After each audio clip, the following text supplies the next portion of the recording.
आज के समय में बिजनेस में वास्तु किस तरह से मदद कर रहा है? क्योंकि वास्तु की एनर्जीज करेक्ट किए बगैर आप अपना बिजनेस चला ही नहीं सकते। ऑफिस में जो कर्मचारी हैं उनके ऊपर भी वास्तु असर पड़ता है? डेफिनेटली। देखिए, कर्मचारी आपके लिए काम कर रहे हैं, अगर वो फिजिकली, मेंटली या स्किलफुली वो स्ट्रॉन्ग नहीं होंगे तो वो आपके लिए अच्छा काम नहीं कर पाएंगे। वास्तु का एम्प्लॉयज के हेल्थ पर भी असर पड़ता है? डेफिनेटली पड़ता है, डेफिनेटली पड़ता है। तो ये वास्तु इतने तरह के क्यों हैं? वो अलग अलग जगह पे यूज किए जाते हैं। जैसे रेजिडेंशियल वास्तु, यानी कि आप जहाँ रहते हैं वहां किस तरह से चीजें होनी चाहिए। कमर्शियल वास्तु, यानी कि जहाँ आप काम करते हैं वहां पे चीजें कैसे होनी चाहिए। तो आज के समय में वास्तु इतना इम्पोर्टेंट क्यों हो गया है? वास्तु हमेशा से ही इम्पोर्टेंट रहा है, बस हमें पता अब चला है।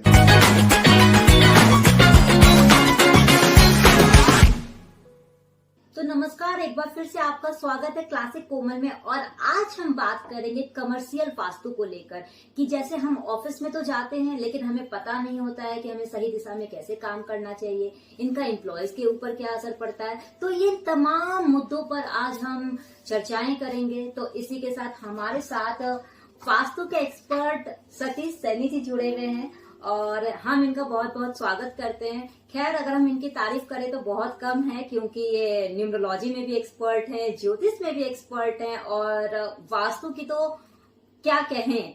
तो आज हम वास्तु भी बहुत बड़ा टॉपिक है, शायद हम कवर करने बैठे तो शायद दिन और समय बहुत कम पड़ेगा, लेकिन आज हम खास मुद्दे पर बात करेंगे कमर्शियल वास्तु को लेकर। तो सतीश जी, आपका बहुत बहुत स्वागत है क्लासिक कोमल में। और मेरा आपसे पहला सवाल ये है कि आज के समय में बिजनेस में वास्तु का इतना इम्पोर्टेंट रोल क्यों है? Thank you Komal ji. Business में इतना इम्पोर्टेंट रोल क्यों है वास्तु का जी? ये केवल बिजनेस की बात नहीं है, हमारी पूरी लाइफ में वास्तु बहुत इम्पोर्टेंट रोल प्ले करता है। हमारी फिजिकल हेल्थ, मेंटल हेल्थ, हमारे इकोनॉमिक हेल्थ, हर चीज पे वास्तु का इम्पैक्ट है, इसीलिए ये इतना इम्पोर्टेंट है।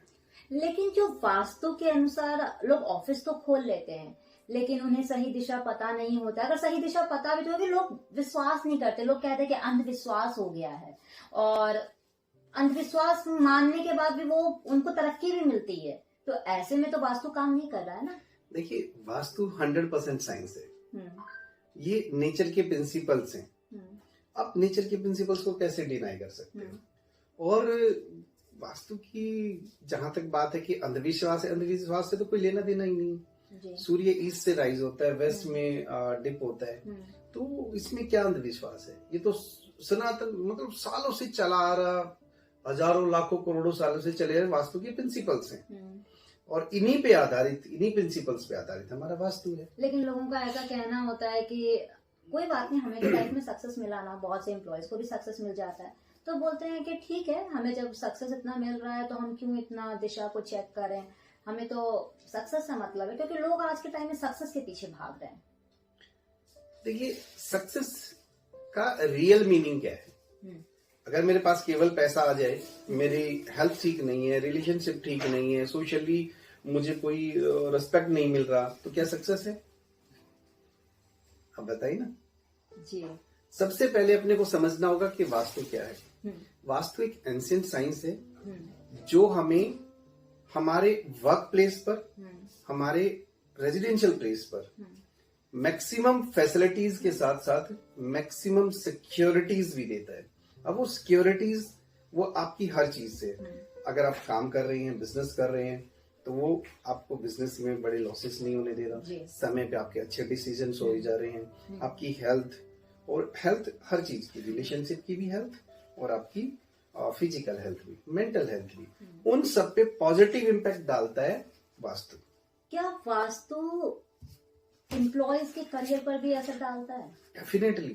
कैसे असर डालता है? देखिए, अगर कोई एम्प्लॉय आपके ऑफिस के किसी नेगेटिव डायरेक्शन पे, नेगेटिव डायरेक्शन नहीं कहूंगा बल्कि ऐसे जोन में चला गया, एक एग्जांपल देता हूं, जैसे एक जोन होता है साउथ और साउथ वेस्ट के बीच का डिस्पोजेबल का जोन, अगर एम्प्लॉय वहां पे बैठ गया, आपने उसका वर्क स्टेशन वहां बना दिया, तो with in few months definitely वो बीमार भी पड़ेगा, आपके काम भी ठीक नहीं करेगा, और हो सकता है वो डिस्पोज ऑफ हो जाए, चाहे कितना ही इंपॉर्टेंट हो। इवन कि एम्प्लॉय छोड़ो, आप ओनर को वहां बिठा दो। इंटरेस्टिंग।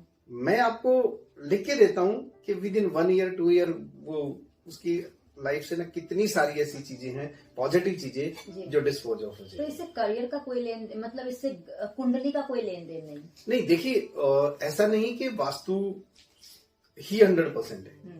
देखिए हमारी लाइफ पे ना 4 चीजों का प्रभाव है। बिल्कुल। पहला है हमारा कर्म फल, यानी कि जैसे हम कर्म करते हैं उसका फल मिलता है। उसके बाद है वास्तु, बिल्कुल, जहां हम रहते हैं और जहां हम काम करते हैं वहां की वाइब्रेशंस कैसी हैं, वो नेचर के बिल्कुल नेचर से कंप्लाइंस है कि नहीं है। तीसरा हमारा कुंडली है और चौथे हमारे आशीर्वाद से। जैसे हमें आशीर्वाद मिलते हैं, हम प्रार्थना करते हैं तो हमारी वाइब्रेशन भगवान तक जाती है। किसी के लिए हम अच्छा सोचते हैं तो वाइब्रेशन वहां तक जाती है। तो रिवर्स में हमें जो मिलता है, ठीक है, ये आशीर्वाद है। तो इन सब चीजों का कॉम्बिनेशन हमारी लाइफ है।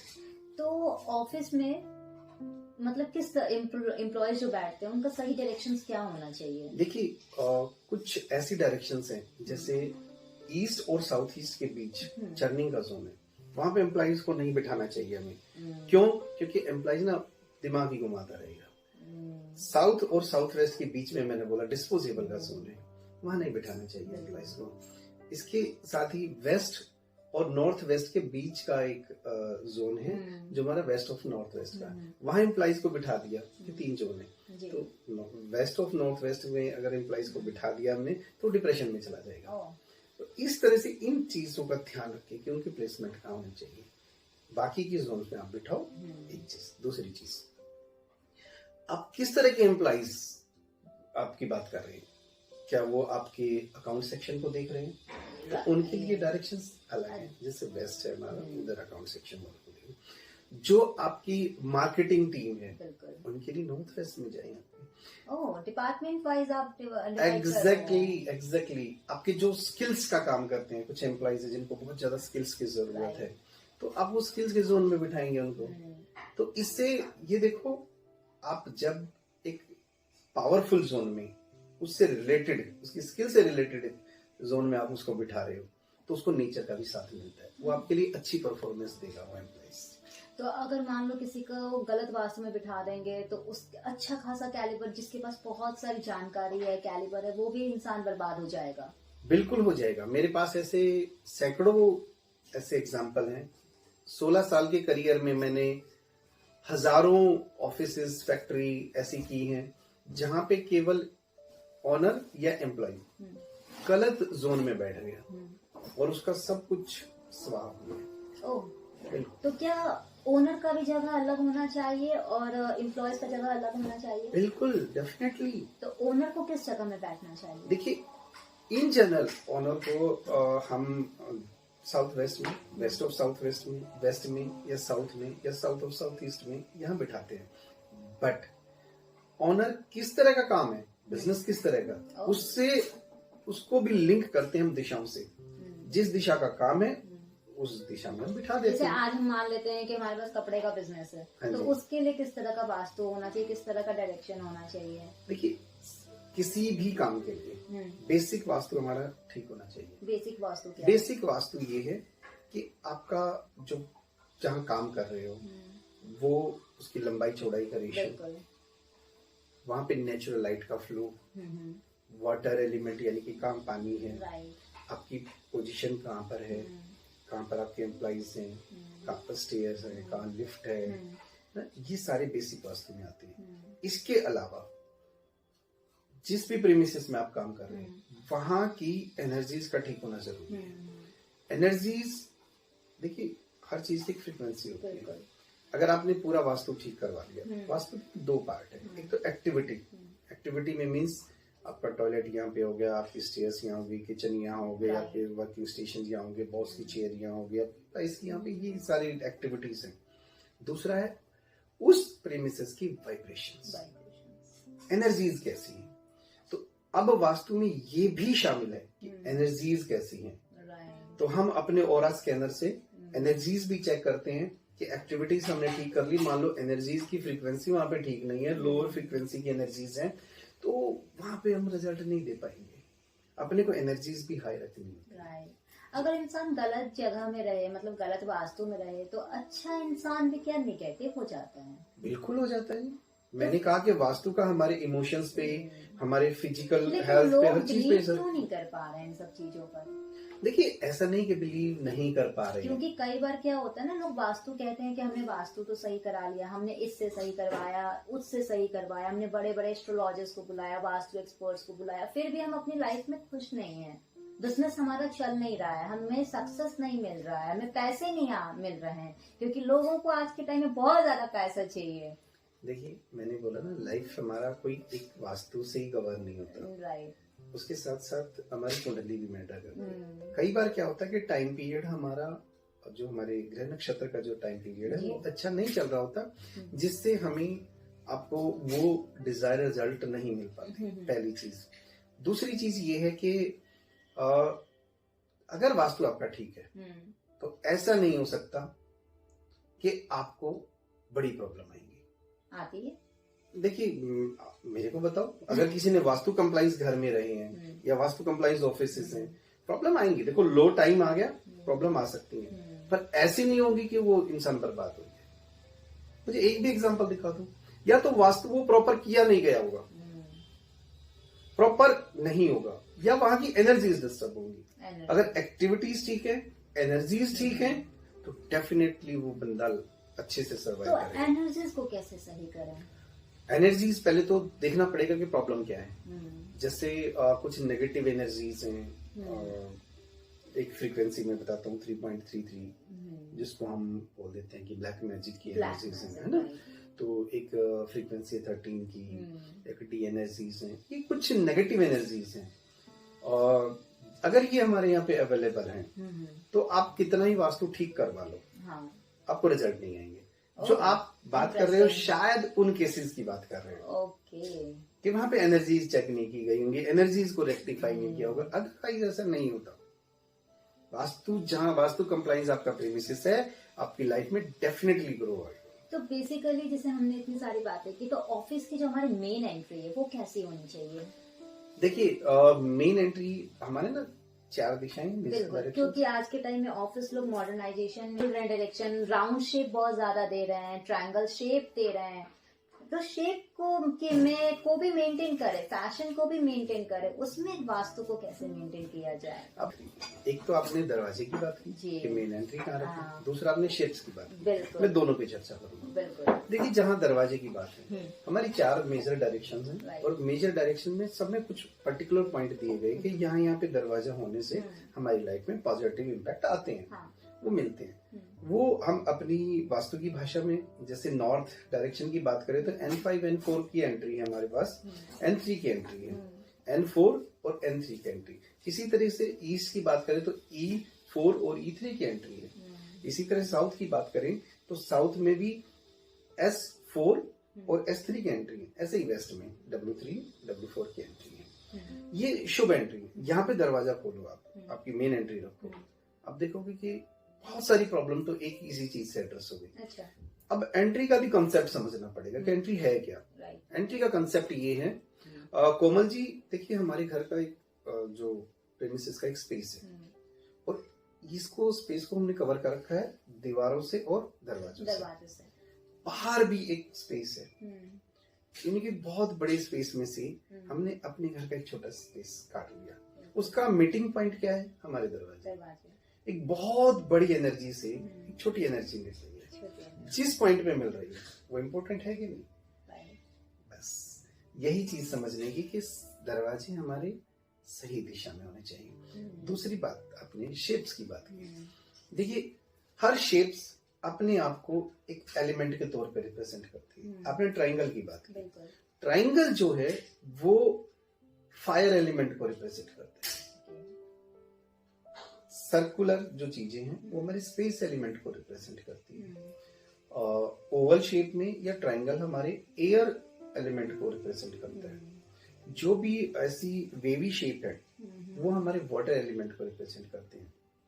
जब हमारा ट्रायंगल यानी कि फायर एलिमेंट वेवी शेप में यानी कि वाटर के जोन में चला जाएगा तो नॉर्मली भी आप देखो, पानी को और आग को मिला के देखो क्या होता है, सेम हमारे वास्तु में घटित होगा।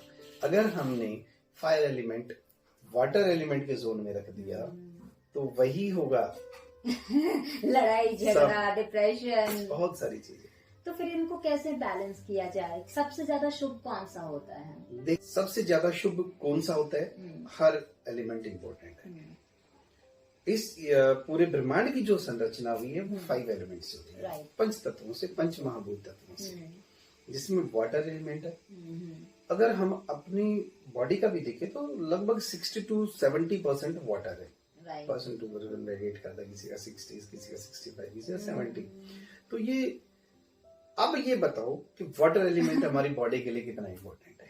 हम 70% पानी है, 70%, तो आप इसको इग्नोर नहीं कर सकते इस पार्ट को। ठीक इसी तरह से हमारी अर्थ का भी 70% वाटर। और वास्तु क्या है? जहां आप रहते हैं या काम करते हैं, स्पेस, वो जगह और वो कहां पर है? 70% पानी के बीच में। हम क्या है? हम 70% पार्ट को, इज इट पॉसिबल कि हम 70% पार्ट को इग्नोर कर सकते हैं? नेवर, नहीं ना, नेवर। बस अब ये बताइए, फिर अब मैं एयर एलिमेंट की बात कर रहा हूँ, तो वायु तत्व की। एयर एलिमेंट के बगैर हमारी लाइफ एग्जिस्ट करेगी क्या? कभी नहीं। शायद हम ये जो बातें कर रहे हैं ना, अगर एयर नहीं है ना तो हम एक दूसरे को अपनी बात भी नहीं सुना पाए। कनेक्टिविटी है ये। इसी तरह से अर्थ एलिमेंट, यानी कि कोई भी चीज जिसमें वजन है, जैसे हमारी बॉडी है, इसमें वजन है, ये बैठे हम, इसमें भी वजन है, तो इसको भी इग्नोर नहीं कर सकते, है ना।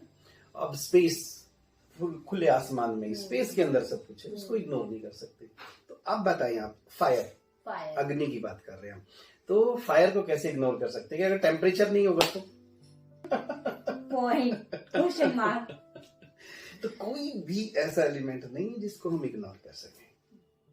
और यही एलिमेंट वास्तु में बैलेंस किए जाते हैं। लेकिन इसकी अगर पूछे कि वास्तु का जिस्ट क्या है, वो यही है, जस्ट बैलेंस 5 एलिमेंट्स।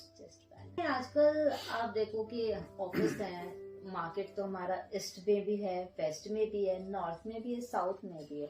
जो आजकल मॉल्स बन रहे हैं, मैं उनके बात कर रही हूँ क्योंकि हम कमर्शियल की बात कर रहे हैं, तो उनमें तो ईस्ट वेस्ट नॉर्थ साउथ, फिर उनकी एंट्री कैसे है, क्या है ये सब कुछ, फिर वहां पे कैसे? हाँ जी, देखिए, पहली बात तो मैं आपको बता देता हूँ, मैंने भी कुछ मॉल्स जो डिजाइन किए हैं, तो उसमें ना कुछ वास्तु के प्रिंसिपल्स को कॉम्प्रोमाइज करना पड़ता है। अच्छा। और वो मैंने देखा कि चलो ठीक है, बट हम उसमें मैक्सिमम वास्तु जिस भी मॉल में हम अप्लाई कर देते हैं, वैसा रेस्पॉन्स आता है उसका। अच्छा। बहुत सारे मॉल्स हैं अब भी बंजर पड़े हुए। मेरी ऑफिस के पास से अगर 3 किलोमीटर दूर चले जाओ तो रिठाला मेट्रो स्टेशन के आसपास बहुत सारे मॉल हैं।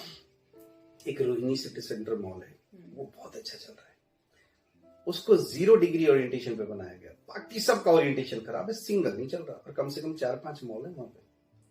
तो मॉल में उसको, वो मॉल चलेगा नहीं चलेगा, उसमें भी वास्तु के प्रिंसिपल्स का बहुत बड़ा रोल है। अगर वास्तु डिफेक्ट्स हैं, आपके स्ट्रक्चर में वास्तु डिफेक्ट हैं, स्ट्रक्चर पूरे नहीं होते।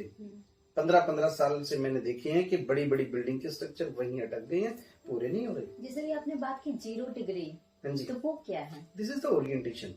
और ओरिएंटेशन ये है कि जब आप घर के सेंटर में खड़े होगे और बाहर गली की तरफ देखोगे, आपको मेजर डायरेक्शन आपके सामने होगी, चाहे वो नॉर्थ होगा या साउथ होगा, ईस्ट होगा या वेस्ट होगा। This is 0 degree orientation. और बेस्ट ओरिएंटेशन 0 डिग्री होता है। सेंटर में खड़े होकर जब आप देख रहे हो तो मेजर डायरेक्शन को देख रहे हो। लेकिन आप देखोगे कि बहुत सारी जगह ऐसे प्लॉट्स काट दिए गए हैं कि सेंटर में खड़े होकर सामने दिखाई देगा south east, south west, north west, north east, यानी कि सब डायरेक्शन दिखाई दे रही है। तो ये खंडित दिशाएं हैं, ये ओरिएंटेशन ठीक नहीं है। यहाँ पे नेचुरली आप कितना अच्छा वास्तु कंप्लाई कर रहे हैं, आप कितनी मेहनत कर रहे हैं, 100% रिजल्ट दे ही नहीं पाओगे। क्यों? क्योंकि ओरिएंटेशन खराब हो। आप इस तरह से समझो इसको कि आप जा इस दिशा में रहे हो, देख ऐसे रहे हो। अच्छा, तो क्या आप स्पीड पकड़ पाओगे? कभी नहीं। 100% स्पीड कभी नहीं दे पाओगे। स्लो। जब एक ही डायरेक्शन में सारी चीजें हो तभी परफेक्ट रिजल्ट आते हैं। अब इस ओरिएंटेशन की एक और चीज बड़ी सी लोगों के बीच में भ्रांति है कि जी साउथ फेस नहीं लेना। हाँ राइट, वो तो बर्बादी का है, राक्षस निवास है। हाँ जी, हाँ जी। पता नहीं क्या क्या कहते लेकिन हैं। कुछ नहीं, मैंने कहा ना शुरू से ही, मैं साइंस में बिलीव करता हूँ and vastu is a perfect science. अब ईस्ट फेसिंग में देखो, आप एक छोटा सा एग्जांपल देख बात करता हूँ मैं। सुबह की धूप, डॉक्टर बोलता है एक दिन के बच्चे को भी, भाई इसकी जॉन्डिस की प्रॉब्लम लग रही है, आप सुबह की धूप दिलाओ। उसको 1 बजे की धूप क्यों नहीं कह रहा हूँ? सुबह की कह रहे हैं, है ना? हाँ।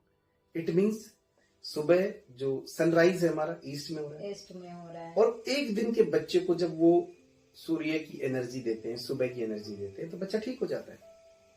हमारी कहते हैं विटामिन डी की कमी हो गई है तो आप सूर्य के पास जाओ, वो भी मॉर्निंग वाला। लेकिन मैं बच्चे की भी बात कर रहा हूँ, एक दिन का बच्चा, कितनी हमारी स्वास्थ्यवर्धक वो रेज है मॉर्निंग की। उसके पीछे भी साइंस है कि जब वो मॉर्निंग का सन हमें हेल्थ दे रहा है, हमें जीवन में पॉजिटिव चेंज ले रहा है, हम कहते हैं कि यार ईस्ट को खुला कर दो, ईस्ट फेसिंग मकान ले लो। क्योंकि ईस्ट फेसिंग मकान होगा तो यहाँ दरवाजा लगेगा ही लगेगा। और लोगों के मन में इतना है कि ईस्ट फेसिंग मकान हो या बिजनेस के लिए कोई भी प्रॉपर्टी इतना कॉस्टली, सिर्फ फेसिंग की वजह से वो लोग कॉस्ट चार्ज कर रहे हैं। देखिए, फेसिंग मैटर नहीं करती, मैटर करता है वो एनर्जी। अगर मान लो आपका साउथ फेस है, राइट, और आपने ईस्ट साइड में खुला छोड़ दिया तो आपको साउथ फेस भी अच्छा होगा। आपने नॉर्थ साइड खुला छोड़ दिया, मान लो साउथ फेसिंग प्रॉपर्टी है, तो आपने आगे प्रॉपर्टी बनाई, पीछे नॉर्थ की तरफ आपने खुला छोड़ दिया, यानी कि नेचुरल लाइट और नेचुरल एयर को आपने रास्ता दे दिया आपकी प्रेमिसेस में आने के लिए। अगर आपने रास्ता दे दिया तो वो वही तो चाहिए, वही तो पॉजिटिव एनर्जी चाहिए। साउथ में जब हम सूर्य की पोजीशन देखो, मैक्सिमम टेम्परेचर हमारा 3:30 बजे होता है। बिल्कुल 3:30 बजे का जब सूर्य होता है तो वो कोमल जी IR रेज होता है, इंफ्रारेड रेज छोड़ रहा होता है, और मैक्सिमम टेम्परेचर भी तभी होता है। उस समय पे अगर आपका साउथ वेस्ट फेसिंग या साउथ फेसिंग मकान है, वो सारी एनर्जीज आपके अंदर आएंगी। किसी डॉक्टर से पूछो इंफ्रारेड रेज का ह्यूमन बींग्स पे क्या इम्पैक्ट है, कहते हैं बहुत खतरनाक है।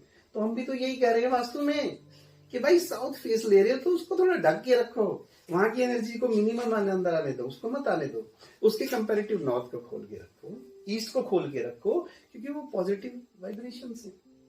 अगर सपोज दैट अगर आपका कोई एंट्री गेट नॉर्थ है, ठीक है, और आपका जो बालकनी है वो साउथ में जा रहा है, और आपका ईस्ट से रोशनी आ रही है, वेस्ट से भी रोशनी आ रही है, लेकिन साउथ से भी रोशनी आ रही है, नॉर्थ तो बट आपका क्लोज है, तो फिर ऐसे में क्या करोगे? बालकनी है आपका नॉर्थ, कोई बात नहीं, साउथ तो छोटी सी चीज है। अगर साउथ से बहुत ज्यादा रोशनी आ रही है, बहुत ज्यादा वो एनर्जीज एंटर कर रही है, तो मोटे कर्टेन लगा दो, क्या दिक्कत है? लेकिन बालकनी में आप कैसे कर्टेन लगाओगे? तो बालकनी कहाँ है? आपके बेडरूम में या आपके रूम के अंदर तो है ना। हाँ। भाई बालकनी बाहर है तो उसके बालकनी के अंदर क्या है? रूम है, तो कर्टेन तो रूम में ही लगेंगे ना। अच्छा। तो यानी कि बालकनी में रोशनी पड़ी रही, कोई इश्यू नहीं है। हाँ। बट वो आप तक नहीं आनी चाहिए, आप तक नहीं आनी चाहिए। अगर रूम में आ रही है, हाँ, अगर वो जो रेज है वो रेज तो आएंगे ही ना, आप वो हार्मफुल रेज आप तक नहीं आनी चाहिए। वो तो आने ही है। कैसे आ जाएंगे? कर्टेन लगा दिया आपने, मोटा सा भी कर्टेन लगा दिया, गर्मियों की धूप में है। मैं कहता हूँ अब बंद होना या ओपन होना ये क्या है? साउथ को मैक्सिमम बंद रखो। अब मैक्सिमम कितना कंपेयर टू नॉर्थ? नॉर्थ अगर आपने ओपन अच्छा खासा कर रखा है, थोड़ी सी वहां से आने दो। और साउथ डायरेक्शन कोई कम नहीं है, वो हाई एनर्जी एरिया है। जब भी हम हाई एनर्जी एक्टिविटी करेंगे तो अपने को साउथ की जरूरत पड़ती है। साउथ हमारा 180 है। आप 180 पे जब बैठ के रेस्ट करते हो 180 डिग्री पे, तो आप यकीन मानिए आप परफेक्ट रिलैक्सेशन में हैं। जब नेम और फेम की जरूरत पड़ती है तो हम प्रॉपर साउथ की बात करते हैं कि यार साउथ को मजबूत रखो, आपका नेम फेम अच्छा मिलेगा। हाँ। क्योंकि वो हाई एनर्जी एरिया है।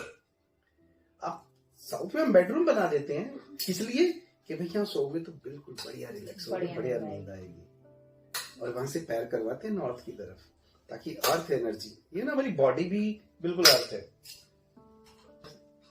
जब भी हम हाई एनर्जी एक्टिविटीज की बात करेंगे तो साउथ को एक्टिवेट रखना जरूरी है। राइट। अब साउथ में हम बेडरूम बना देते हैं, नॉर्थ की तरफ पैर कर देते हैं।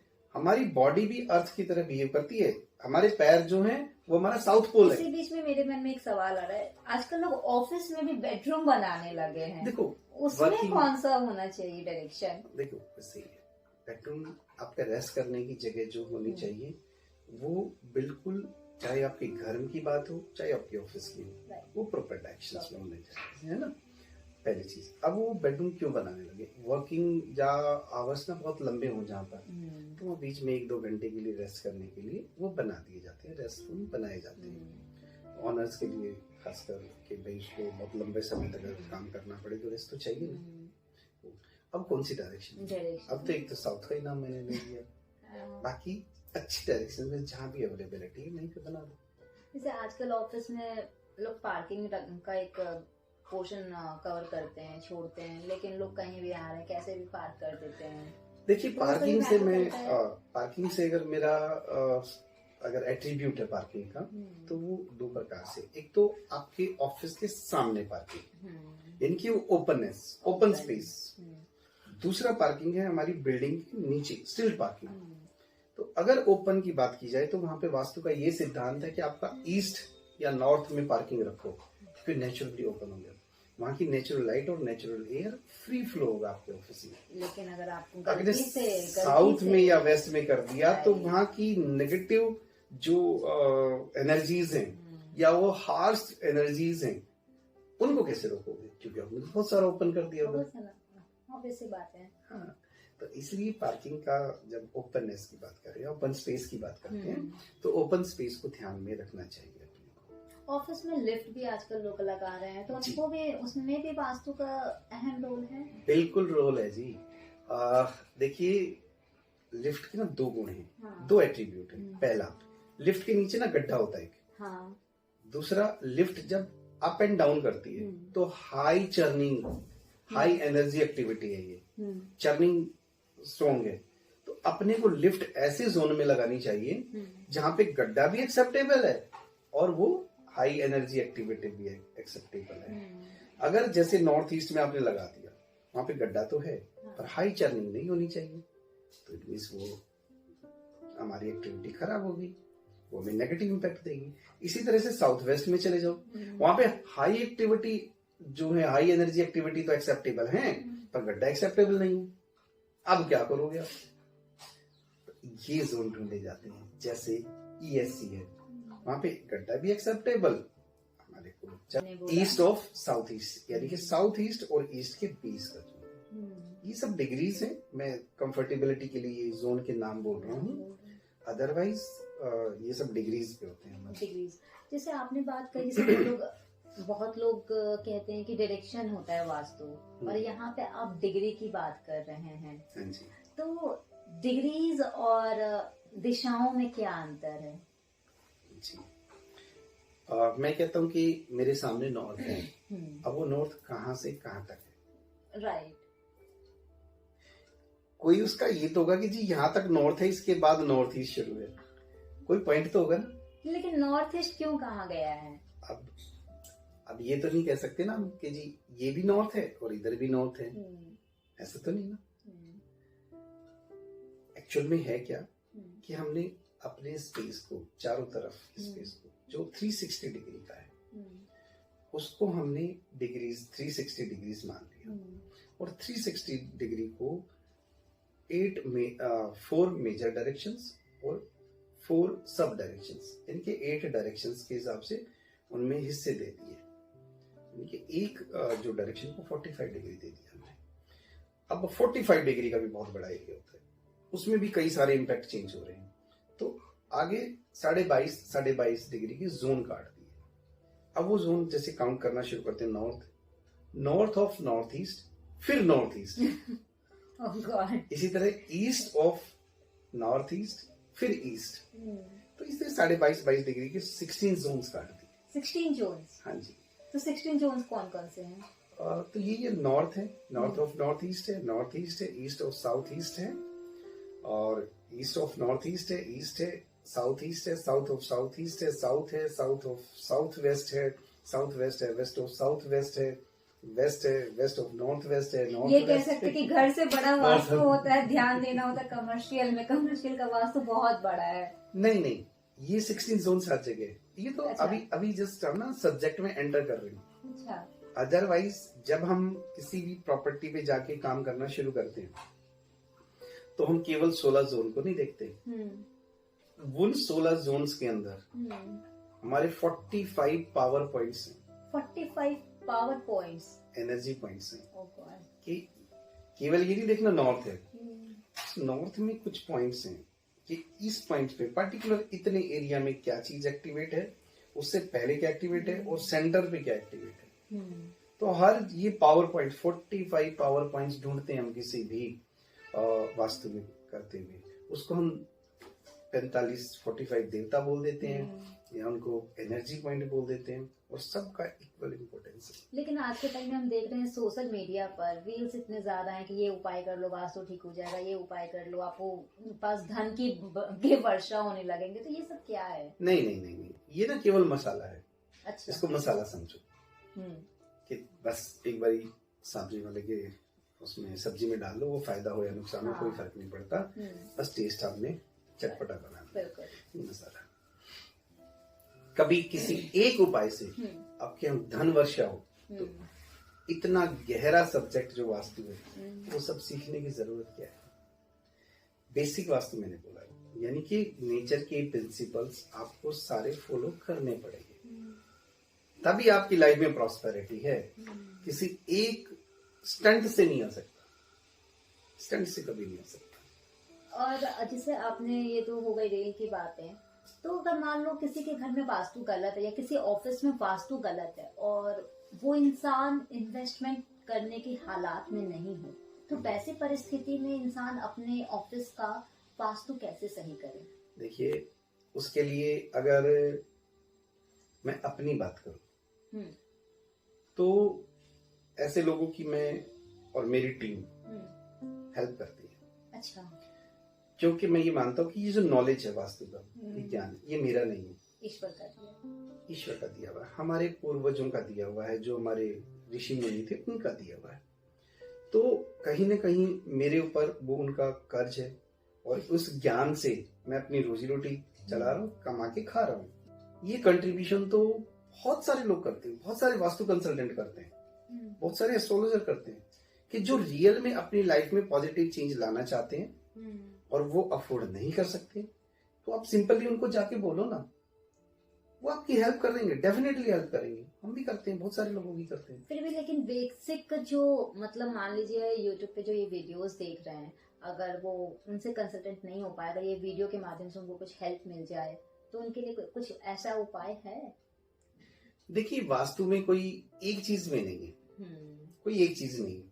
मान लो मैंने अपना जल तत्व ठीक कर लिया या नॉर्थ डायरेक्शन ठीक कर ली, तो इससे सब कुछ हो जाएगा क्या? नहीं पॉसिबल। हर दिशा का अपना महत्व है, हर जोन का अपना महत्व है। मैं नॉर्थ की बात करूं तो इनोवेटिव आइडियाज, हमारे कस्टमर्स, हमारा धन, वो नॉर्थ से आता है। नॉर्थ से बस जैसे ही उसके बराबर वाला जोन आ जाता है, नॉर्थ ईस्ट की तरफ चलते हैं, तो वो हमारी हेल्थ और इम्यूनिटी के लिए है। वो अगर नॉर्थ से हम लेफ्ट जाएंगे, NNW है, वो अट्रैक्शन का जोन है। अब मान लो आपका कोई प्रोडक्ट है और आपने अच्छे से तैयार किया, वो बिक नहीं रहा, तो अपने को अट्रैक्शन के जोन में रखना है, वो भी ठीक करना है। अगर अट्रैक्शन का जोन खराब है तो आप कितना बढ़िया प्रोडक्ट बना लो, उसको कोई खरीदार नहीं मिलेगा। तो प्रोडक्ट रखने के लिए कौन सा जोन होना चाहिए? अभी बताया NNW, हमारा शो है NNW, वहां पे जो चीज रखोगे उसमें अट्रैक्शन आ जाएगा, क्लाइंट उसके प्रति खिंचा चला आएगा। क्लाइंट को अट्रैक्ट करने के लिए कौन कौन से कैसे वास्तु को सेट करें? जैसे बस सिर्फ प्रोडक्ट ही नहीं, उनके लिए पानी के लिए, उनके लिए चेयर की व्यवस्था की जाती है, बहुत सारी चीजें होती है। आप कॉन्फ्रेंस रूम बनाते हो। देखिए, आपने ना बहुत सारी चीजें एक साथ पूछ ली। जैसे कॉन्फ्रेंस रूम की बात करते हैं, कॉन्फ्रेंस रूम ऐसी जगह होना चाहिए जहां पे हम कोई भी डिस्कस करें उसका रिजल्ट आए। राइट। ये नहीं कि कॉन्फ्रेंस रूम में उधर से मैं अपनी बातें बोल रहा हूँ, उधर से वो बोल रहे हैं, 2 घंटे के बाद उठ गई, मीटिंग खत्म और रिजल्ट कुछ निकला नहीं। तो इस तरह की ना कुछ स्पेसिफिक डायरेक्शन से, जैसे नॉर्थ ईस्ट में आप अपना कॉन्फ्रेंस रखते हैं, आप ईस्ट में कॉन्फ्रेंस रखते हैं, आप ईस्ट और साउथ ईस्ट में चर्निंग के जोन में कॉन्फ्रेंस रखते हैं, पर उसमें हम कहते हैं कि मीटिंग में लंबी नहीं करनी, उसमें स्पेसिफिक इस तरह से कुछ प्रिकॉशंस लेनी होती हैं। जब ये कॉन्फ्रेंस की बात आ गई, बात ये है कि अगर क्लाइंट से आप मीटिंग कर रहे हो तो वो मीटिंग सक्सेसफुल हो, वो जो भी उसमें मैटर डिस्कस कर रहे हो वो मटेरियलाइज होना चाहिए। उसके लिए आपकी पोजीशन, आप कहाँ बैठे हो ये मैटर करेगी, आप अपने कस्टमर को कहाँ बिठा रहे हो वो भी मैटर। तो प्रेजेंटेशन जब हम देते हैं तो हमारा फेस किस साइड होना चाहिए? यस, जब प्रेजेंटेशन हम देते हैं तो हमारा फेस के साथ साथ इंपॉर्टेंट है कि किस जोन में प्रेजेंटेशन दे रहे हैं। अगर हमारे प्रेजेंटेशन डिस्पोजेबल के जोन में गए, डिप्रेशन के जोन में गए, चर्निंग के जोन में गए तो बड़ा मुश्किल हो जाएगा, चीजों को हम सामने वाले को कन्विंस नहीं कर पाएंगे। अब बात करते हैं फेस। जब भी हम कोई भी शुभ कार्य करें, सिर्फ प्रेजेंटेशन की बात की, तो हमारा फेस ईस्ट की या नॉर्थ की तरफ होना चाहिए। ये हमारे पॉजिटिव एनर्जी के सोर्स हैं।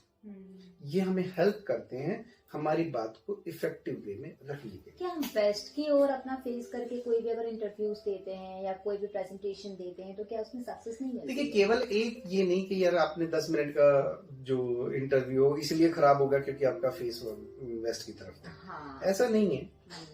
लेकिन ये बात है कि आपने जहाँ बैठ के तैयारी की, अच्छा, वो वास्तु बड़ा मैटर करेगा। तो अच्छा, तो बैकग्राउंड भी मैटर करता है और रियलिटी दोनों मैटर करता है। देखिए, वास्तु को समझना होगा। सबसे पहली बात है कि वास्तु को समझना होगा। अगर इस जगह पे बैठ के आपने 2 घंटे मेरे से बात की तो इस जगह की पॉजिटिव एनर्जी या नेगेटिव एनर्जी, इसका वास्तु आपको इम्पैक्ट करेगा। अगर मान लो आप ये केवल 2 घंटे रहे तो आपके ऊपर क्या इम्पैक्ट करेगा? 2 घंटे में जो भी एनर्जी एब्जॉर्व करी वो करेगा। लेकिन दूसरी तरफ आपका बेडरूम है या आपका वर्किंग स्टेशन है या आपका ड्राइंग रूम है जहां बैठ के घंटों घंटों टीवी देख रहे हैं, तो वहां की एनर्जीज कैसी होंगी वो आपको उतनी देर के लिए इम्पैक्ट करेंगी। अब बताओ, ज्यादा इम्पैक्ट किसका है? आपके 8 घंटे के बेडरूम का या यहाँ 2 घंटे बैठने वाले? 8 घंटे। बस सिंपल सी साइंस है। आप जितनी देर जिस एनर्जी में रहोगे उतना ज्यादा इम्पैक्ट आपके ऊपर उस एनर्जी का ही रहेगा। ऑफिस में जैसे पेंट्री कार्ड भी लोग रखने लगे हैं तो उसका क्या रोल है? उसके लिए भी कोई वास्तु है? देखिए, कोई भी एक्टिविटी करें हमें उसका गुण समझना पड़ेगा। पेंट्री मीन्स आपका फायर, तो फायर जोन में रखो। लेकिन बगल में सिंक भी तो होता है। ठीक है, जब हम किचन की बात करते हैं, अब मैं किचन की बात करता हूँ ना, तो जब हम किचन की बात करते हैं तो किचन में हमेशा बात की जाती है फायर की।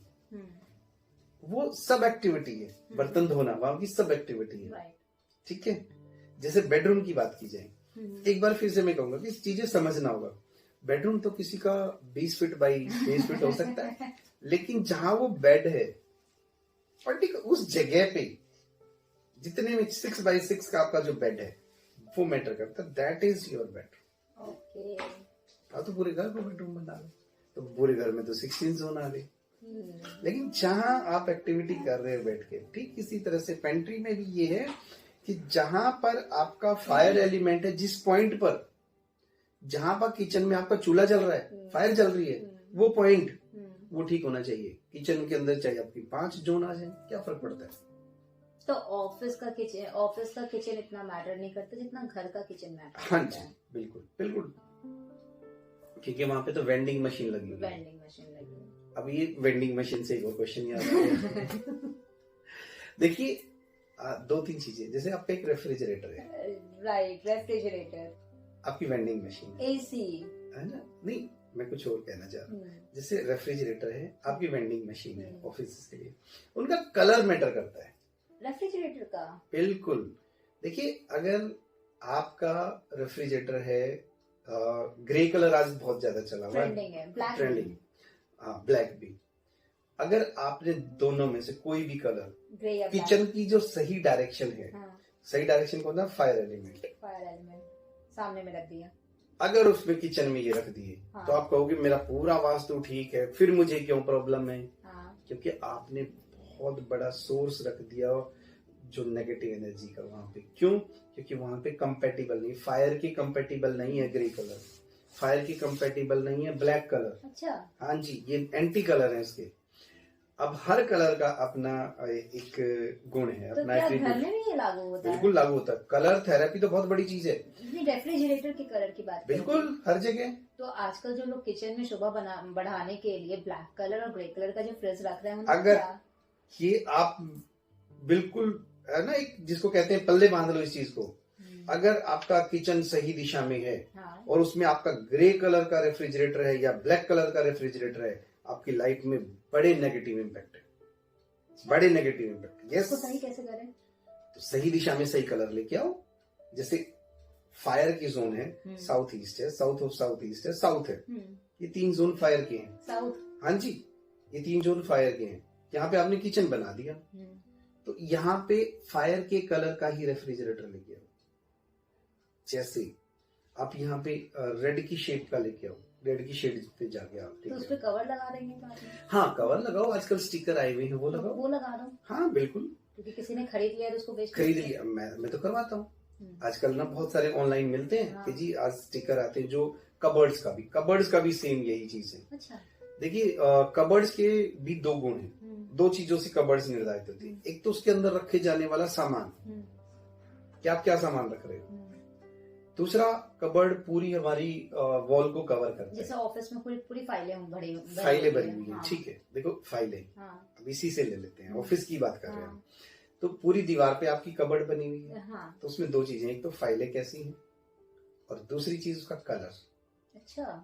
कबर्ड बनाते हुए दोनों चीजों का ध्यान रखना। फाइल का कलर देखना होता है? फाइल का नहीं, कबर्ड का कलर। अच्छा, कबर्ड का कलर। हाँ, अगर आपने ये नॉर्थ में बना दिया, मान लो आपका कबर्ड नॉर्थ में है, और वहां पे रेड कलर पोत दिया या येलो कलर की वो बहुत सारी माइका वगैरह लगा दी, तो आपका नॉर्थ को बर्बाद कर दिया उन्होंने। आपके पैसे आएंगे ही नहीं, टूट के आएंगे, या कुछ भी लॉसेस हैं आपके बिजनेस में, है ही है लॉसेस। आप कहोगे मैंने तो कुछ गलत किया ही नहीं। भाई कलर का भी गुण समझो। कलर क्या है, कलर के पीछे की साइंस। तो देखिए अंबानी जी बहुत फॉलो करते हैं कि ये वास्तु? अंबानी जी क्या, सभी बड़े बिजनेसमैन फॉलो करते हैं वास्तु, सभी लोग करते हैं। चले मैक्सिमम लोग वास्तु फॉलो करते हैं, वास्तु के प्रिंसिपल्स फॉलो करते हैं। कबर्ड की बात कर रहे हैं तो उसके अंदर रखने वाली फाइलें, कुछ ऐसी फाइलें हैं जो हमारी को रिटेन करनी है, कुछ ऐसी फाइलें हैं जिनके साथ केसेस चल रहे हैं, खत्म होनी है, कुछ ऐसी फाइलें हैं ये डिस्पोज ऑफ होनी है। तो अपने को अलग अलग कबर्ड में रखनी है। ये डिस्पोज के लिए जो फाइलें हैं वो डिस्पोज के जोन में रखो, जिनको रिटेन करना है उनको रिटेन के जोन में रखो, जिनसे फायदा लेना है उनको फायदे के जोन में रखो। जैसे कुछ हैवी इक्विपमेंट्स हो गए, तो उन सबको, जनरेटर है, जैसे ऑफिस में बहुत सारी ऐसी चीजें हैं जो मशीनें होती हैं, तो उनके को लेकर किस तरह से वास्तु में दिशाओं को मेंटेन किया जाए? जी बिल्कुल, देखिए ये सब ना बेसिक वास्तु में आता है, लेकिन हम लोग क्या करते हैं, इसको ना बहुत बड़ा चढ़ा के करते हैं कि हैवी मशीनरी कहाँ नहीं चाहिए, जहां हैवी एनर्जी के जोन है ना, हैवी एनर्जी, वो हैवी एनर्जी को झेल पाए। क्या क्या आता है हैवी एनर्जी के? देखिए जब हम नॉर्थ की बात करते हैं, नॉर्थ रात को 12-1 बजे के बाद वहां की एनर्जीज एक्टिवेट है, यानी कि वो एरिया हमारा सारा शांत रहता है। नॉर्थ ईस्ट और ईस्ट में सुबह सूर्योदय होता है। तो देखो रात को 12 बजे से सूर्योदय के बीच का समय कैसा है, वो शांत है। उस टाइम पे ना हम मेडिटेशन करते हैं, पढ़ाई करते हैं, ध्यान करते हैं, योगा करते हैं, सारी शांत एक्टिविटी करते हैं। अगर हमने अपने नॉर्थ में या ईस्ट में या नॉर्थ ईस्ट में हैवी मशीनरी लगा दीजिए जो खट खट खट खट चलती है, बहुत ज्यादा शोर करेगी, आपकी लाइफ को पूरी को डिस्टर्ब कर देगी। अब सूर्य निकलने के बाद आपकी जो फायर एलिमेंट है वो प्रोमिनेंट होना शुरू कर देता है, हाई एनर्जी एक्टिविटी। आप वहां लगाओ ना, साउथ में लगाओ, साउथ वेस्ट में लगाओ, वेस्ट में लगाओ, क्योंकि वहां हाई एनर्जी जोन है। तो है ये बेसिक प्रिंसिपल है। जैसे आपने बताया कि ये सब जो है ये बेसिक प्रिंसिपल्स में आता है, एकदम नॉर्मल में है, तो इसके अगर हाई वास्तु की बात करें तो वो क्या होता है? तो हमने ना अपने इनको ना कैटेगराइज कर दिया कि जी ये बेसिक वास्तु हाँ। है, ये एडवांस वास्तु है, तो है, क्या ये है इन चीजों में अंतर? देखिए पहले तो एडवांस और बेसिक ये ना कोई कैटेगरी नहीं, वास्तु वास्तु ठीक है।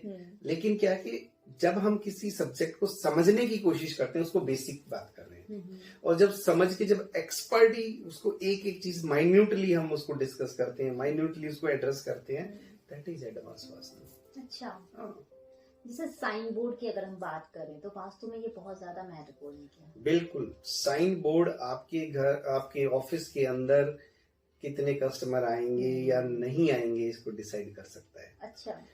अगर एक छोटा सा एग्जांपल ले लेते हैं, अगर आपका ईस्ट फेसिंग है और वहां पे आपने वेस्ट के कलर रख दिए, आपके साइन बोर्ड पे लगा दिए जी हाँ, ये कलर है ना, क्योंकि आजकल लोग फैंसी की दुनिया है तो मॉडर्न में जा रही है। आपको ये बताओ कि उसी साइन बोर्ड के नीचे से आपके अंदर आने हैं कस्टमर, और आएंगे नहीं आएंगे, बिल्कुल नहीं आएंगे। ट्राई करके देखें, ट्राई करके देखो।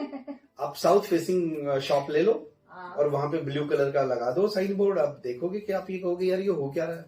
हाँ। जो चलती हुई शॉप पे करके देखो एक्सपेरिमेंट, जो जिस पे अच्छा फुटफॉल है, कस्टमर बहुत अच्छे आ रहे हैं, वहां पे ना ब्लैक या ब्लू कलर का साइन बोर्ड लगा दो उसके साउथ में, साउथ फेसिंग शॉप पे, आप देखोगे सब गड़बड़ हो गया बस।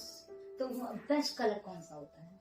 बेस्ट दिशाओं के हिसाब से होता है, किस इसमें भी दिशा दिशा है। बिल्कुल, मैंने कहा ना कलर को समझना, कलर की साइंस क्या है, कलर की अगर मैं साइन बोर्ड में भी कलर आ गया। बिल्कुल, कि देखिए कलर की साइंस क्या, कलर की साइंस ये, मान लो आपने एक रेड कलर का कोई भी ऑब्जेक्ट लिया कि भाई ये चीज रेड कलर की है, तो इसमें क्या है कि ये सारे कलर को एब्सॉर्ब कर रहा है, केवल रेड को रिफ्लेक्ट कर रहा है, यानी कि कोई एनर्जी लगातार आ रही है। कौन सी आ रही है? अब इसमें रेड आ रही है। ब्लैक का क्या साइंस है कि वो हर चीज को एब्सॉर्ब कर लेता है। व्हाइट का क्या है?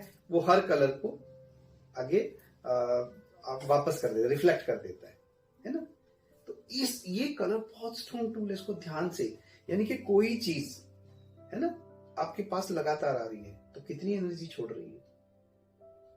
अगर मैंने रेड बल्ब जला दिया तो वो लगातार रेड एनर्जी आ रही है, और रेड बल्ब अगर मैंने पानी में लगा दिया, पानी की दिशा में लगा दिया, तो वहां पे तो लगातार हमने अग्नि स्थापित कर दी, तो इसलिए उसका इम्पैक्ट भी उतना ही बड़ा है। और एक और चीज वास्तु में, जहां हम देखते हैं कि यार यहाँ पे कुछ भी चेंज नहीं कर सकते, तो हम खाली कलर चेंज कर देते हैं, सिर्फ कलर चेंज करना, खाली कलर चेंज करना।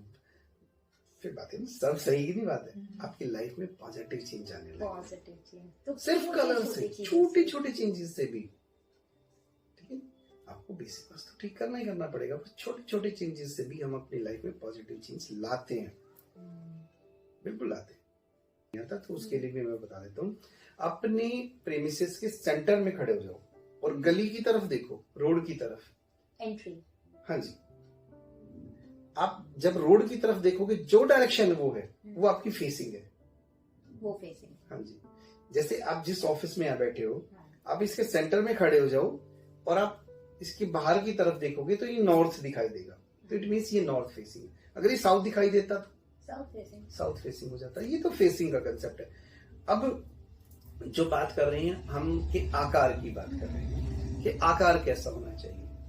देखिए, कोई भी प्लॉट जब हम लेते हैं, कोई भी ऑफिस हम खरीदते हैं, तो इस बात का ध्यान रखना है कि उसके साइजेस, लेंथ और ब्रेड्थ, यानी कि लंबाई और चौड़ाई का रेशियो ठीक होना चाहिए। ऐसा नहीं हो कि ट्रेन के डब्बे की तरह लंबा लंबा चला जाए, यानी कि आपका 10 फीट की विड्थ है और 40 फीट की लेंथ है, कभी ग्रो करोगे ही नहीं वहां। आपका ये रेशियो बैलेंस होना चाहिए। उसके अंदर हम वास्तु पुरुष मंडल की स्थापना करते हैं, तो वास्तु पुरुष मंडल यानी कि उसका एक हाथ तो 20 फीट का हो गया, दूसरा 2 फीट का रह गया, क्या बैलेंस बन पाएगा? ये वास्तु पुरुष मंडल क्या है? वास्तु पुरुष मंडल है ये जो मैंने 45 एनर्जी पॉइंट बताए ना, इनका प्लेसमेंट हमारे ऑफिस में, ये वास्तु पुरुष मंडल है। अच्छा। हम एक कल्पना करते हैं जैसे हम पुरुष यानी कि एक इंसान है, इसी तरह हमारा जो स्पेस है वो भी जीवंत है, और उसके भी हाथ, पैर, सर, सारी चीजें। और जब हम किसी एलिमेंट की बात करते हैं, बीमारी की बात करते हैं, तो घर में कई बार वास्तु वाले घुसते कहते हैं कि अच्छा जी आपके सर में प्रॉब्लम है, कैसे पता चली? दिशाओं को देखकर। यस, कि वास्तु पुरुष मंडल का सर किस दिशा में है। हम कहते हैं कि जी आप डिसीजन ठीक नहीं ले पाते हो, हेड से रिलेटेड प्रॉब्लम से, क्यों? वो नॉर्थ ईस्ट का मैटर है। आपके हाथों में दर्द है, आपके हाथों में दर्द है, इसमें दर्द है, तो हर दिशा बता देता वो है कि दिशा क्या-क्या बिल्कुल वो वास्तु पुरुष जो है किस दिशा में क्या प्रॉब्लम है उससे रिलेटेड आपके हेल्थ में इश्यूज आ जाएंगे। तो ऑफिस में जो वॉशरूम आजकल बनाया जा रहा है, तो उनको कौन सी दिशा में बनाना सही है?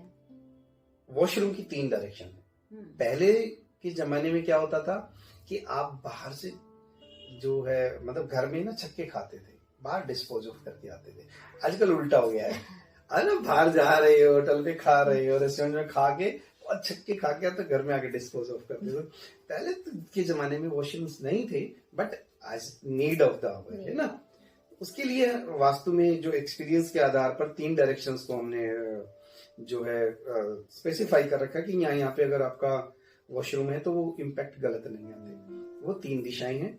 डिस्पोजेबल की दिशा, हमारी बॉडी का जो डिस्पोजेबल सिस्टम है वो ठीक रहे, वो है साउथ ऑफ साउथ वेस्ट। दूसरा चर्निंग, वो है ईस्ट ऑफ साउथ ईस्ट। तीसरा है वेस्ट ऑफ नॉर्थ वेस्ट। ये 3 जोन है। यहाँ पे आपका अगर वॉशरूम है, चाहे वो घर का है चाहे ऑफिस का है, बिल्कुल ठीक है, आपको कोई रेमेडी करने की जरूरत नहीं। कचरा भी लोग फेंक देते हैं, ऑफिस हो या फिर कुछ गंदगी। डस्टबिन भी इन्हीं दिशाओं में, ऐसा नहीं है क्योंकि देखो डिस्पोजेबल की एक्टिविटी वो गंदगी नहीं है आजकल तो नहीं, डस्टबिन रख दिया। बिल्कुल नहीं। यहाँ डस्टबिन आपका शूर है। देखिए आपका शूर है, आपका डस्टबिन और आपका जो टॉयलेट एक्टिविटी प्रॉपर दिशा में होनी चाहिए।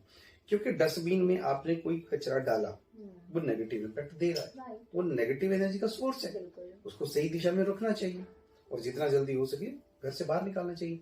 ऑफिसेज में भी हमने देखा कि कई सारे ऑफिसेज ऐसे देखे हैं जिसमें 20-20 साल पुरानी फाइलें रखी हुई है। मैंने कहा यूज क्या है जी, बस रखी है, क्यों रखें? देखिए पुरानी चीज, एक चीज कोई भी, मैं एक फाइल की बात कर रहा हूँ है ना, वो आपने यहाँ रख दी, कुछ टाइम के बाद उस पर धूल मिट्टी जमेगी, उसके अंदर बहुत सारे कुछ न कुछ ऐसी चीजें नेगेटिव होने लगेंगी। थोड़ी देर कुछ सालों के बाद वो नेगेटिव एनर्जी का सोर्स बन जाएगा, उसमें से नेगेटिव वाइब्रेशंस आएंगी। या तो वो उसमें मूवमेंट हो है ना, या तो मूवमेंट हो कि भाई वो फाइल हर महीने 2 महीने में एक बार निकलती है, उस पर काम होता है, फिर बाहर रखी जाती है। तो कोई भी ऐसी चीज जिसमें मूवमेंट नहीं, जिसको यूज ही नहीं किया जा रहा, उसको ऑफिस से बाहर करो। और जैसे वास्तु खराब होने की वजह से अगर आपका ग्रह भी अपने आप खराब हो जाता है। देखिए हमारी ग्रह और वास्तु दोनों लिंक्ड है, क्योंकि वास्तु में भी ग्रहों की प्लेसमेंट है। जैसे नॉर्थ ईस्ट की मैं बात करूं तो जुपिटर है, नॉर्थ की बात करूं मैं तो बुध है, साउथ ईस्ट की बात करूं तो शुक्र है। अगर जब हमारे ये जोन खराब होंगे तो नेचुरली उस जोन से रिलेटेड, उस दिशा से रिलेटेड जो प्लेनेट है उसके खराब इम्पैक्ट आने शुरू हो जाएंगे। जैसे मान लो कोई एम्प्लॉयज है, जैसे किसी के कुंडली में प्रॉब्लम है, उसके ग्रह कोई कहता है कि उसके ग्रह खराब है तब इसको दिक्कत आ रही है, या फिर कहते हैं क्या वो सक्सेस पा तो लिया लेकिन उसके ग्रह खराब है फिर भी उसको सक्सेस मिल रहा है ऑफिस में। देखिए वास्तु के जो पॉजिटिव इम्पैक्ट है उनका रिजल्ट मिल रहा है, जो आपकी ग्रह नक्षत्र का प्रॉब्लम है तो वो नेगेटिव इम्पैक्ट मिल रहा है। तो दोनों एक साथ कैसे होता है, positive plus negative? Positive plus negative दोनों एक साथ कैसे होते हैं? अगर आपने अपना प्रीमिसेस वास्तु कंप्लाइंस किया हुआ है, उसकी वाइब्रेशंस बहुत अच्छी बना रखी हैं, जब आप उसमें बैठोगे तो वाइब्रेशन आपको भी मिल रही है ना, चेंज है ना आपका। हालांकि टाइम पीरियड अच्छा नहीं चल रहा, राइट, लेकिन यहाँ की पॉजिटिव एनर्जी मिल रही है आपको। तो वो जो आपके टाइम पीरियड की वजह से आपको बड़ी प्रॉब्लम आनी थी, लेकिन पॉजिटिव एनर्जी में रहने की वजह से वो बड़ी प्रॉब्लम कहीं ना कहीं मिनिमाइज हो गई, क्योंकि आप पॉजिटिव उसमें हो। और वास्तु के अनुसार अगर हम बात करें मंदिर भी, लोग ऑफिस में मंदिर तो बनाते ही हैं डेफिनेटली, तो अगर मान लो किसी का शेप सही नहीं है, आकार सही नहीं है, साउथ फेसिंग है, किसी का नॉर्थ फेसिंग है, किसी का वेस्ट फेसिंग है, तो वैसे में मंदिर को कैसे मेंटेन किया जाए? और चाहे ऑफिस की बात करो, फैक्ट्री की बात करो, शोरूम की बात करो या घर की बात करो, मंदिर की दिशाएं कहाँ होनी चाहिए? आप बताओ, मैंने वास्तु की इतनी सारी चर्चा कर ली। ईस्ट या नॉर्थ ईस्ट, क्यों? क्योंकि वो समय है पूजा पाठ का। पूजा पाठ शुभ दिशाएं हैं हमारी, हमारा ना बिल्कुल शांति की दिशाएं हैं। तो नॉर्थ से लेके यानी कि आधी रात के बाद शुभ चीजें हैं। हम देखते हैं ना, देवताओं का आशीर्वाद शुरू हो गया है ना, देवताओं का समय शुरू हो गया, आपका 3 बजे ब्रह्म समय है वो, तो वो समय है हमारा। यानी कि आपका नॉर्थ से लेकर के नॉर्थ ईस्ट और ईस्ट, इन बिटवीन कहीं ना कहीं आपका पूजा घर होना चाहिए। जैसे आज के टाइम में तो पूरा डिजिटल ही हो गया है सब कुछ, और सोशल मीडिया भी बहुत ज्यादा फैल गया है, तो यहाँ पे बहुत सारे इक्विपमेंट्स भी आते हैं, तो इनका भी एक ऑफिस हो रखा है। तो जो डिजिटलाइज्ड ऑफिस है उनमें किस तरह से वास्तु को डील किया, क्योंकि कहीं कंप्यूटर, कहीं लैपटॉप, कहीं मशीन, कहीं माइक, कहीं कुछ। देखिए आजकल सब कुछ डिजिटलाइज हो गया है, नो डाउट, और उसके लिए सारे इक्विपमेंट्स हैं। आज हम भी बात कर रहे हैं तो हमें भी तो इनकी जरूरत है, क्योंकि आप सामने में कैमरा है, सामने में आपके पास लाइट है, यहाँ पे आपका माइक है, इधर से आपका ये माइक है, तो आप कैसे उसको मैनेज करोगे? तुम्हें हर एक चीज का अपना एक प्लेस निर्धारित है। राइट। जैसे अब ये जितने भी हमारे पास इलेक्ट्रॉनिक आइटम्स हैं, सब हम नॉर्थ वेस्ट में लेके जाते हैं। नॉर्थ वेस्ट, ठीक है, क्योंकि नॉर्थ वेस्ट ना वायव्य कोण है, यानी कि वहां पे कोई चीज रखी हुई वैसे ही उसके अंदर ना वाइब्रेशन की मूवमेंट की वाइब्रेशन रहती है। अदरवाइज जब ये इलेक्ट्रॉनिक आइटम जैसे लैपटॉप है, ई कचरा बोलते हैं ना, ई वेस्ट, जब आपके यहाँ पे लगातार रखे रहेंगे, यूज नहीं होंगे, तो आपको नुकसान भी पहुंचाते हैं। तो वो एक ऐसी डायरेक्शन से वहां पे रखे हुए, कुछ टाइम पे यूज भी नहीं हुए, तो भी उनमें वाइब्रेशन मूव करेंगी। एक तो ये चीज है। अब दूसरी चीज क्या है कि जितने भी हम इलेक्ट्रॉनिक गैजेट्स यूज कर रहे हैं, जैसे फोन भी यूज कर रहे हैं हम, चारों तरफ हमारी इलेक्ट्रिसिटी भी है, इसका एक और बड़ा नेगेटिव इम्पैक्ट है, वो है कि इन सब का रेडिएशन। इनका रेडिएशन इतना स्ट्रॉन्ग है कि हमारी बॉडी का वोल्टेज बढ़ा दे रहा है। तभी कहते हैं यस, मैं करता हूँ, मैं वास्तु में ये चीज चेक करता हूँ। अच्छा। हाँ जी, कि वहां पे वोल्टेज कितना है, और उसके लिए उसकी ग्राउंडिंग भी करवाता हूँ कि नंगे पैर 20 मिनट कच्ची मिट्टी पे घुमा करो जी, तभी दूर हो जाएगा। अब मैं इलेक्ट्रोमैग्नेटिक मीटर है हमारे पास, वो उसको माप के दिखाते हैं कि आपका इसमें से कितना रेडिएशन आ रहा है, आपके फोन में से कितना आ रहा है, या ये तो साइंस है। जब वो रेडिएशन आ रहा है कि मोबाइल को दूर रख के सोना। हाँ बिल्कुल कह रहा सर, वो ठीक है। अब लेकिन आप ना उस एनर्जी से चार्ज तो हो गई होगी, क्योंकि फोन भी आपके पास है, आपके पास ये कितने सारे वायर्स भी हैं, है ना, इसका रेडिएशन आप तक आया है। अब ये वोल्टेज हमारे शरीर में बढ़ा रहा है, तो इसको घटाएं कैसे, नॉर्मल कैसे करें? आप नॉर्मली भी किसी भी ह्यूमन बीइंग को बोलिए कि आप एक काम करो, शूज उतारो और कच्ची मिट्टी पे घूमो, 20 मिनट के अंदर आपको रिफ्रेशिंग फील होता है। क्यों? क्योंकि उसकी अर्थिंग होगी। जो भी मीडिया हाउस की अगर बात करें तो वहाँ तो खाली स्टूडियो में वायर ही वायर है, क्योंकि एंकर खुद ही पूरे दिन वायर में लिपटे होते हैं। बिल्कुल, उनको उतना इम्पैक्ट मिलता है, बिल्कुल मिलता है जी इम्पैक्ट इनका। अब एक चीज और मैं बात कर रहा हूँ, जब एनर्जीज की बात करी, रेडिएशन की बात करी, और वास्तु का एक और एस्पेक्ट है जियोपैथिक स्ट्रेस। जियोपैथिक स्ट्रेस, ये जियो मीन्स धरती, इसका पैथिक मीन्स दुख। जियोपैथिक स्ट्रेस ये टर्म है। देखिए अर्थ के नीचे ना वाटर वेन्स होती है, वाटर फ्लो करता है, ऐसे मूव करता है। कभी भी अर्थ के अंदर से ना पानी यूं पर नहीं आता, पानी ऐसे मूव करता है ऐसे, ठीक है। अब जब वो ट्रेवल करता जा रहा है, वाटर का ट्रेवलिंग हो रहा है, तो हमारे सारे मिनरल्स भी अर्थ के नीचे ही। अब उन मिनरल से टकराता तो कुछ नॉन रिएक्टिव मिनरल्स होते हैं, पानी टकराया तो रिएक्शन नहीं होगा, लेकिन कुछ ऐसे मिनरल्स भी तो हैं जब उनसे वाटर टकराता है तो रिएक्ट करता है। जब वो रिएक्शन, पानी और मिनरल्स के टकराने से जो रिएक्शन होता है, वो इलेक्ट्रोमैग्नेटिक रेज क्रिएट करता है, और इलेक्ट्रोमैग्नेटिक रेज वो इतनी स्ट्रॉन्ग होती है कि वो धरती से 3 किलोमीटर ऊपर तक चली जाती है। ये जो इलेक्ट्रोमैग्नेटिक रेज हैं, इनको हम वास्तु में आइडेंटिफाई करते हैं, इनको जीएस, एक सेगमेंट है वास्तु का, जीएस जियोपैथिक स्ट्रेस, उसमें आइडेंटिफाई करते हैं और उनको रेज को ब्लॉक करते हैं। अगर ये ब्लॉक नहीं हुई तो आपको डेफिनेटली हेल्थ इश्यूज आएंगे, डेफिनेटली हेल्थ इश्यूज आएंगे। और हेल्थ इश्यूज क्या? आपके स्लीपलेसनेस से लेकर के बॉडी पेन से लेकर के आपके हार्ट इश्यूज से लेकर कैंसर तक भी जाती है ये चीजें। बिल्कुल, इससे तो बहुत सारा आजकल रिसर्च हो रहा है कि किस तरह से अर्थ हमारी जो अर्थ की एनर्जीज हैं जिनको जियोपैथिक, वो हमारी बॉडी को इम्पैक्ट कर रही हैं और इन्हीं को वास्तु से रिलेट कर दिया गया। वास्तु तो है ही। एक और कमाल की बात आपको बताता हूँ।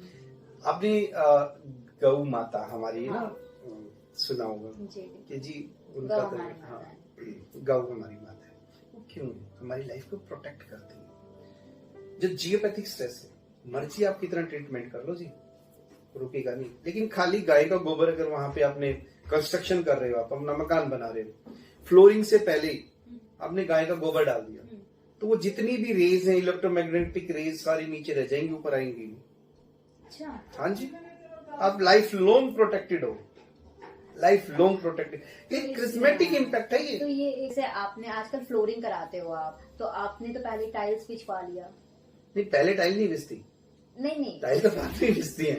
मेरे कहने का मतलब कि जैसे आपने फ्लैट जो आजकल बनने लगे बिल्डिंग के ऊपर, फ्लोर के ऊपर, तो उसमें भी जरूरी है या फिर सिर्फ नीचे वाले जमीन? केवल अगर आपने ग्राउंड फ्लोर पे ये चीजें डाल दी तो बाकी सब अपने आप सुखी हो जाते हैं, सब अपने आप सुखी हो जाते हैं। सिर्फ ग्राउंड फ्लोर पे केवल ग्राउंड फ्लोर पे आप करिए, सबको बेनिफिट मिलता है। और जितनी भी बिल्डिंग मैं वास्तु के हिसाब से बनवाता हूँ, कोई मेरे से आगे बात करता है तो हर बिल्डिंग में मैं एक ही चीज कहता हूँ, जी सारी मैं आपकी बात मान लूंगा, लेकिन एक बात मेरी जरूर माननी पड़ेगी, और वो ये है कि आपको अपने फ्लोरिंग के नीचे देसी गाय का गोबर डालना पड़ेगा।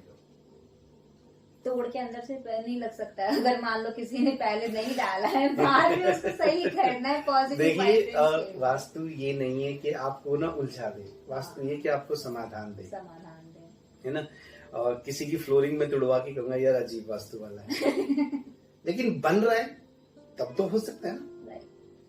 अगर किसी का बन गया, फ्लोरिंग लग चुकी है, तो फिर हम जियोपैथिक रॉड्स लगाते हैं, कुछ वायर्स यूज करते हैं, कुछ दूसरे एलिमेंट्स वो यूज करके उसको ट्रीटमेंट देते हैं। बस जियोपैथिक स्ट्रेस को ट्रीट किया जाता है। अदरवाइज ये कोई ना प्रैक्टिकल नहीं लगता कि किसी की फ्लोरिंग तोड़वा के गाय का गोबर डलवा दें। लेकिन अगर मकान बन रहा है, फ्लोरिंग लगी नहीं है, तो आप जरूर डलवाओ। मैं तो आपको भी कहता हूँ कि अगर आपका किसी नोन का अगर मकान बने तो उसको कहना कि एक काम करो, वास्तु तुमने माना या नहीं माना, एक काम करो, इसके नीचे एक गाय का गोबर डलवा दो। इसी तरह से सारी दिशाएं हमें ठीक करनी चाहिए। तो अब चलते चलते ये भी बता दीजिए कि लोगों को सक्सेस बहुत जल्दी चाहिए, शॉर्टकट के तरीके से, और पैसा बहुत ज्यादा चाहिए, तो उसके लिए छोटा सा एक उपाय बता दीजिए। देखिए, हमारा जीवन कर्म फल है। सबसे पहले तो अपने कर्म सुधारो, कार्य, और कार्य तब सुधरेंगे जब आपकी विचार अच्छे होंगे। ऐसा नहीं है कि ये लो जी ये कैप्सूल मैंने बनाया, आप खा लो, आप रात के बाद अमीर हो जाओगे, ऐसा कुछ नहीं है। देखिए, अपने आचार विचार ठीक रखिए, अपने कार्य ठीक करिए, वास्तु के हिसाब से अपनी प्रॉपर्टी को बनाएं। आप अपने जो ग्रह नक्षत्र है उनका जो भी यथासंभव जो उपाय है वो करिए, और इसके साथ साथ आप आशीर्वाद लीजिए। और ईश्वर में जितना विश्वास करते हैं, ईश्वर का जब सीधी हमारे ऊपर नजरें होते हैं, आशीर्वाद होता है, तो आप यकीन मानिए लाइफ ग्रो करती है। आज के एपिसोड में इतना ही। मुझे नहीं लगता है कि ये अभी हमारा वास्तु का सेशन खत्म हुआ है। हम अगले पॉडकास्ट में फिर इनसे बातचीत करेंगे। अगर आपके मन में तब तक कोई भी सवाल उठ रहे हैं तो आप कमेंट बॉक्स में अपने क्वेश्चंस हमें भेज सकते हैं। हम इन्हीं के पास आएंगे और हम इन्हीं के थ्रू सारे आंसर्स आपको दिलवाएंगे। तो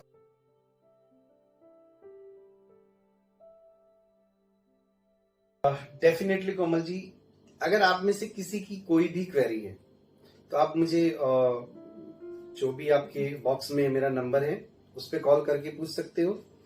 और इस वीडियो को मैक्सिमम आप इसको शेयर करें, लाइक करें। और कोमल जी जो एक बहुत अच्छा कार्य कर रही हैं, इनके जो चैनल को सब्सक्राइब भी करें। नहीं है कि केवल हम लोग ही पॉजिटिविटी फैला रहे हैं, हम तो काम कर रहे हैं। जो हमसे हमारे संपर्क में आते हैं उनकी लाइफ में हम पॉजिटिव चेंज लाने की कोशिश कर रहे हैं। लेकिन कोमल जी एक ऐसा कार्य कर रही हैं कि एक ही बार में बहुत सारे हजारों लाखों लोगों तक हमारे मैसेजेस या हमारे वास्तु के संबंधित जो भी प्रिंसिपल्स उनको पहुंचा रही हैं, तो इनको आपको भी बहुत बहुत आशीर्वाद और साधुवाद। और आपकी जो क्वेरी है प्लीज कॉल करिए या मैसेजेस करिए, आपको डेफिनेटली इसका आंसर मिलेगा। Thank you. Like and subscribe.